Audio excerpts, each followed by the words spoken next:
ఈయన ఏమంటుండు, మంత్రి కాకుంటే సీఎం అవుతా, నాకు అడుక్కోవడం రాదు, మర్యాదగా ఇచ్చిన మాటకు కట్టుబడి మినిస్టర్ పదవి ఇవ్వండి, లాక్కునేదాకా చూడొద్దు, ఎమ్మెల్యే రాజగోపాల్ రెడ్డి సంచలన వ్యాఖ్యలు. మరి ఇంకెంతకంది మాట్లాడినా ఆయననేమో ఇంట్లో తీసుకుపోయి ఇంటికి వచ్చి బోధిన పెట్టి నీళ్లు దాపి మంచిగా చేసి నీకు ముచ్చడే లేదు, నువ్వు భువనగిరిని భుజాల మీద వేసుకొని నీకు మీకు మేము మంచి పదం వంటగడతామని మాట ఇచ్చిరాట. అవును, ఇప్పుడు 2 నెలల అర్థం కావస్తుంది. 2 నెలల అర్థం పొదుసాది ఇంతవరకు ఏది లేదు ఎక్కడ లేదు. మరి ఇక ఉన్నదా ఎవరికైనా కడుపులా ఉంటది? ఓ ఉంటది, ఎందుకు ఉండదు? మరి వాళ్ళు అన్నమాటేగా అన్నమాటే. మరి మీరు వాళ్ళు అన్నారు కాబట్టి ఈయన భుజం మీద వేసుకొని తిరిగిండు భువనగిరిని. తిరిగిండు. శ్యామల కిరణ్ ఎవరికెరక? శ్యామల కిరణ్ అయితే అది కూడా వాస్తవమే. అంతేనా కాదా? అంతే, కరెక్టే. శ్యామల కిరణ్ ఆ కోజాగా మొత్తం ఢిల్లీనే పండుకునే. ఈ భువనగిరిలో ఎవరికెరక కోజా? అయితే గతంలో కూడా భువనగిరి ఎంపీగా పోటీ చేసిండు. అవు ఎంపీగా పోటీ చేసినప్పుడు ఈయనకు ఒక క్యాడర్ ఉంటుంది. ఆ క్యాడర్ని ఈయనకు ఒక మాట ఇచ్చిరు, ఏంటంటే నువ్వు భువనగిరిని గెలిపించుకుంటే నీకు మంత్రి పదవి అని చెప్పేసి చెప్పిరు. ఈయనకు పలుకుబడి ప్రచారం ఉంది కాబట్టి, ఈయన నిక్కుతుడన్న నమ్మకం ఉంది కాబట్టి. అయితే ఎంపీ సీట్లలో అందరికీ మంత్రులను అప్పచెప్పిరు నియోజకవర్గాలు. ఈయననేమో ఎమ్మెల్యేని ఆ కాన్స్టిట్యున్సీకి ఈయన ఇన్ఛార్జ్ చేసిరు. అందరికేమో మంత్రులను వేస్తే అంటే ఈయన గెలిపించుకొస్తాడు అనే ఒక నమ్మకము ప్రభుత్వానికి ఉన్నది కాబట్టి అప్పుడు ఈయనని ఇన్ఛార్జ్ చేసిరు. ఇన్ఛార్జ్ చేసి ఈయన గెలిపించుకొని వచ్చిండు, అయిపోయింది. గెలిపించుకొని వచ్చిండు కాబట్టి ఇస్తామని చెప్పేసి అన్నాడు. మన పిసిసి కూడా అన్నాడు, అవును మాట ఇచ్చినాము, మనం ముందు ఎమ్మెల్యే ఎలక్షన్లప్పుడు కూడా హామీ ఇచ్చినాము, తర్వాత ఎంపీ ఎలక్షన్లప్పుడు కూడా చెప్పినాము ఇవ్వాలి అని చెప్పేసి ఆయన కూడా అన్నాడు.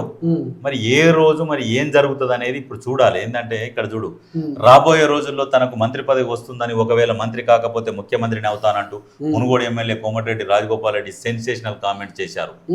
శుక్రవారం మున్సిపల్ ఎన్నికల ఫలితాల వెలువడగానే చౌటుప్పల్ మున్సిపల్ కేంద్రంలో కాంగ్రెస్ పార్టీ నుంచి గెలుపొందిన కౌన్సిలర్ అభ్యర్థులతో రాజగోపాల్ రెడ్డి ఎమ్మెల్సీ నెల్లికంటి సత్యం విజయోత్సవ ర్యాలీని నిర్వహించారు. ఈ సందర్భంగా కార్యకర్తలను ఉద్దేశించి రాజగోపాల్ రెడ్డి మాట్లాడుతూ, నాకు అడుక్కోవడం రాదు, మర్యాదగా ఇచ్చిన మాటకు కట్టుబడి మంత్రి పదవి ఇవ్వండి, లాక్కునేదాకా చూడొద్దు అన్నారు. అంతేకాదు, ఇక నుంచి మునుగోడు నియోజకవర్గంను ప్రజలు చూసుకుంటే తాను తెలంగాణ రాష్ట్రాన్ని చూసుకుంటానని చెప్పారు.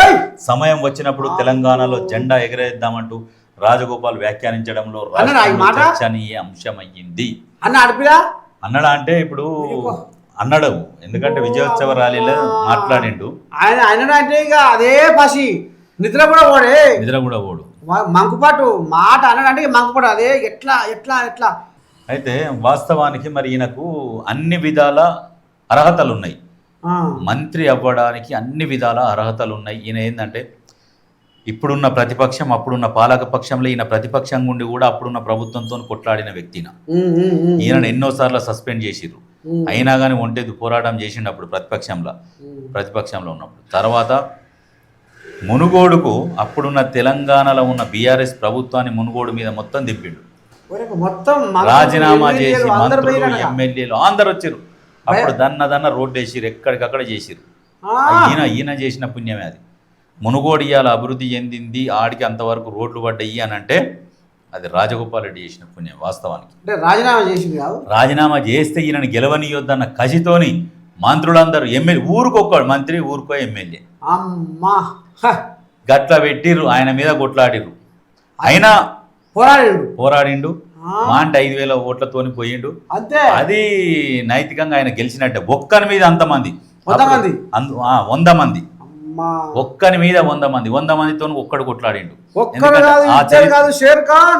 100 మందితో కొట్లాడిండు కాబట్టి ఆయనకు మంత్రి పదవి ఇస్తే ఆ మంత్రి పదవికి ఎంత సమర్థవంతంగా న్యాయం చేయగలడో అంత సమర్థవంతంగా న్యాయం చేసే శక్తి ఆయన దగ్గర ఉంది.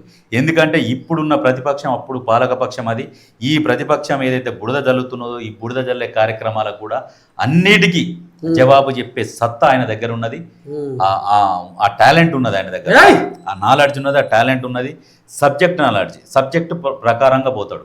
ఎప్పుడెప్పుడు ఏం జరిగినది, ఏంది, ఎవరెవరు, ఏంది, వాళ్ళు ఈ సంవత్సరంలో ఏం చేసిరు అనేది ఈ బుక్ నాలెడ్జ్ కూడా రాజగోపాల్ రెడ్డి దగ్గర ఉన్నది. సబ్జెక్టు ప్రకారమే కొట్టుకుంటూ వస్తాడు. అయితే ఇప్పుడున్న మంత్రులు కూడా ఎవరైతే ఉన్నారో చాలా మంది, అందరు కాదు కొంతమంది, వాళ్ళని విమర్శిస్తే కూడా వాళ్ళు కూడా చెప్పుకునే స్థాయిలో లేరు. ఇప్పుడు వాళ్ళ ప్లేస్లో ఇటువంటి రాజగోపాల్ రెడ్డి అటువంటి వ్యక్తి ఉంటే ప్రతిపక్షాలకు ఈయన ఒక్కడు సరిపోతాడు. అందుకనే మనం వెళ్ళాక అనుకుంటా మంత్రివర్గం వల్ల అన్ని కోళ్ళగా నిద్రపోతున్నాయి. అదే ఇప్పుడు మనకు కూడా తెలిసిన ఇన్ఫర్మేషన్ ప్రకారం ఏంటంటే ఖచ్చితంగా ఇప్పుడు మంత్రివర్గ విస్తరణ జరుగుతున్నది. ఈ మంత్రివర్గ విస్తరణలో రాజగోపాల్ రెడ్డి గారికి ఖచ్చితంగా మంత్రి పదవి వస్తున్నదని మనకు కూడా ఇన్ఫర్మేషన్ ఉన్నది.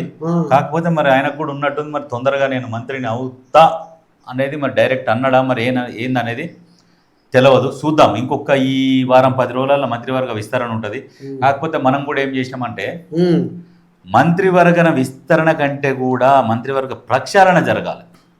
ఎందుకంటే ప్రక్షాళన జరిగితే ఆ బాడీ ఏదైతే ఉన్నదో మంత్రివర్గం క్యాబినెట్ ఒక హుందాగా ఉండాలి, ఒక గొప్పగా ఉండాలి. ఒక మంత్రి ప్రెస్ మీట్ పెట్టిందంటే దానికి ఒక చూస్తా ఒక లుక్ రావాలి, ఆ రకంగా ఉండాలి. ఇప్పుడు రేవంత్ రెడ్డి మాట్లాడుతున్నప్పుడు ప్రెస్ మీట్ పెడితే ఏ రకంగా ఉంటుందో ఒక్కొక్క మంత్రి ఆ రకంగా ఉండాలి. పొంగులేటి ఉన్నాడు, పొంగులేటి ఒక కదర్ మీదనే తిప్పుకుంటాడు, కదర్ మీద మాట్లాడతాడు. పొంగులేటి బాగానే మంత్రులు చెప్తే అధికారులు ఇంటలేదట. సచివాలయంలో కొంతమంది చెప్తే ఇంటలేరు. ఎందుకు ఇంటలేరు అంటే వీళ్ళ దగ్గర దమ్ము ఉండాలి. నీ దగ్గర దమ్ము లేని ఓడింటాడు, పక్కకు పెట్టాలి. పక్కకు పెట్టి ఖచ్చితంగా ఒకసారి ప్రక్షాళన జరిపితే చాలా బాగుంటుంది. మంత్రి చెప్తే అధికారి ఇప్పుడు వీళ్ళిద్దరు ఉన్నారు, ఉత్తమ్ ఉన్నాడు, మన ఈయన పొంగులేటి ఉన్నాడు, బట్టి ఉన్నాడు. ఇప్పుడు వీళ్ళిద్దరు నడిపిస్తారు, గట్టిగా నడిపిస్తారు. వీళ్ళు 10 మంది ఉన్నారు. ఇంకా దుద్దిల శ్రీధర్ బాబు అది గట్టిదేనా? చాలా టాలెంట్, అమ్మా అసలు నీట్ పర్సన్. తెల్ల పేపర్ ఎట్లనో దుద్దిల శ్రీధర్ బాబు అట్లా ఉండాలి మంత్రి అంటే. దానికి ఒక హోదా రావాలి. మరి మచ్చ ఉన్న వాళ్ళు, ఇక మచ్చ ఉన్న వాళ్ళు అంటే మనం పేరు చెప్పదలుచుకోలేదు, పేరు చెప్తే లేని పంచాయతీలు. కానీ మచ్చ ఉన్న కోళ్ళాలంటే 4-5 ఉన్నట్టున్నాయి. అమ్మా అంటే జనాలకు చూసినా కానీ ఒక మంత్రి అంటే అరే మంత్రి వస్తున్నాడు అనే ఒకటి ఫీల్ కలగాలి జనాలల్లో. ఆ ఫీల్ తీసుకురాలేకపోతున్నారు. 4-5 కోళ్ళాగలు ఉన్నాయి. ఏ జిల్లా కోళ్ళాగలు అయ్యి చెప్పరా ఉన్నమాట చెప్పేదానికి? కరీంనగర్, వరంగల్, అమ్మా అందరు ఉన్నారులే. నాకు అర్థమైంది, అందరు ఉన్నారు. ఇవన్నీ ఏంటంటే మారాలి. మంత్రి వస్తున్నాడు అంటే జనాలల్లో అరే మంత్రి అనేది ఆ ఫీల్ రావాలి, ఆ ఉత్సాహం రావాలి. అరే మంత్రి వస్తున్నట్ట మనం చెప్పుకుంటే మన సమస్యలు తీరుతాయి, వెంబటి అయిపోతాయి అనే భావన కలగాలి జనాలు. అటువంటి వాళ్ళకు మంత్రి పదవి ఇస్తే ఊర్లలో కూడా అనుకుంటున్నారు. ఆ సెక్రటేరియట్లా మంత్రుల మాటలు అధికారులు ఇంటి దగ్గర ఆయన వెలుగు పెడతాడు అనే కాడికి వచ్చింది కథ, వచ్చింది. అది రావాలి, ఆ ఫీల్ రావాలి. మంత్రి వస్తున్నాడు, అరే ప్రజలకు సమయం కేటాయించాలి, ప్రజలతోని మాట్లాడాలి, ఆ ఫీల్ వస్తున్నాడు అంటే మంత్రి వస్తున్నాడంటే సంతోషపడాలి జనాలు. ఈయన వస్తాడు ఏముందిలే మనతో మాట్లాడు, కొంతమంది ఆయన ఈయనతో కాదులే అనేది ప్రజలకు పోయినప్పుడు ఆ మంత్రికి ఆ ఏదైతే విలువ పోతుంది, ఆ పదవికి విలువ పోతుంది. ఎవరవాడ కోజాగా తెలంగాణ భవన్ కు తాళం వేసుకోలే అంటుంది. ఎవరవాడ కోజాగా పేరు సీను, అది సీను. ఎందుకు తాళం వేసుకోరంటే మరి గెలవనప్పుడు ఏమిటికి చెప్పు? ఇప్పుడు నొక్కొచ్చిరట వాళ్ళు. ఏ నొక్కొచ్చిరు? ఇప్పుడు నువ్వు పాలియన్ బర్రెలని దున్నపోతులను కట్టేసి రోజు మేతేస్తా అంటే నీకు ఖర్చు కాదా? ఎందుకు మరి వాటిని అమ్ముకోరాదు? ఏమిటికి ఉన్న సపడే తాళం వేసుకొని ఉంటే నిమ్మలంగా వాడికి పెట్టే పైసలన్నీ మిగులుతాయి అని చెప్తున్నాడు. అట్లా తాళం వేసుకోమంటున్నాడు, ఆ రకంగా తాళం వేసుకో అంటుండు. అట్లా